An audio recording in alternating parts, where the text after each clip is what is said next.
5 seconds to go.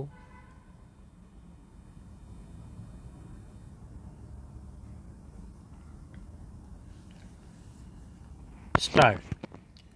Mr. Deputy Speaker, sir, I think the House will agree with me that the Health Minister, while piloting this bill to us, made a very brilliant and studied presentation and explanation on the various provisions of this bill, and I wish to join other honorable members in congratulating warmly the Health Minister for the initiative and imagination with which he has been dealing with these terrible problems. This is a good measure in the right direction because of the fact that several of the honorable members who have spoken before me have touched on the various aspects of the law. I would rather view this piece of legislation more from human and philosophical angles than from a purely legalistic angle. A piece of legislation such as this, which is a social economic legislation, obviously is to be preceded by public opinion. I understand that it is only the pressure of the public opinion which has compelled the government to proceed in the right direction, and they have rightly done, but it is the continuous pressure of public opinion which will make the government find out what are the effective ways and provisions in the legislation and what are the defective things which can be later on removed by further amendments. I hope the government will have a constant eye on how the public opinion reacts to the various legal and penal provisions contained in this measure. The post war period, particularly since 1945, has been a period of tremendous advances in science and technology, but the trouble is that though science and technology have advanced, that advance is unaccompanied by an equally good advance in spirituality and truth. When science and technology, unaccompanied by spirituality and truth, go ahead, they create havoc sometimes, and one of the havocs created is what we see today, this adulteration in the spheres of food articles, drinks, etc. This unsocial attitude and profiteering mentality, about which the minister made a very right reference in the beginning of a very small minority, has a tremendous impact on a big majority. I should say the entire nation. These unsocial and antisocial attitudes and activities have to go, but they cannot be removed merely by legislation.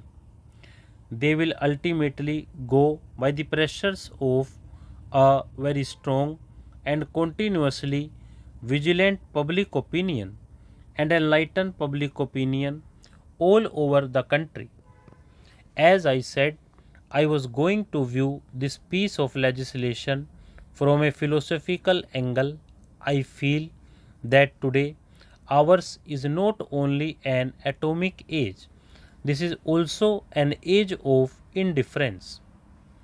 Coupled with that, we now see that it is the age of adulteration, pollution, an age of abject pollution. We find that citizens, even when their interests are concerned, are not interested in trying to eradicate those dangers or defects. Ultimately, the state cannot go beyond a certain point. It is the citizens' rightful vigilance and active involvement which can really do a lot in terms of eradicating some of these social evils. Do we find adulteration only in food articles or only in drinks? I dare say adulteration and pollution are found these days in each and every field. Take the political field, the economic field, the social field, the educational, cultural, literary, and even religious fields. In fact, no field of human activity is today left out where there is not some kind of adulteration practiced. The trouble, therefore, is that when we are sitting in judgment over those food adulterators, we are forgetting that in every walk of life where we have certain things to project or inject into human activity, we are also responsible for a number of such crimes of adulteration.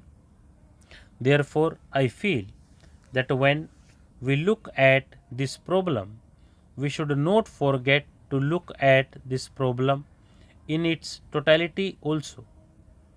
When it comes to food and drinks adulteration, I want today that it is not only injurious to health, but it means slow and systematic and final death. Death may come at the end, but before it come finally, the man is failing in health, failing in the energy, and failing in exhibition because of the adulteration.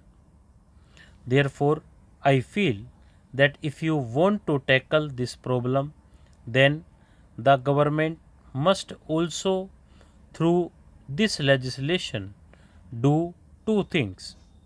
The minister has already made a mention of it. First is the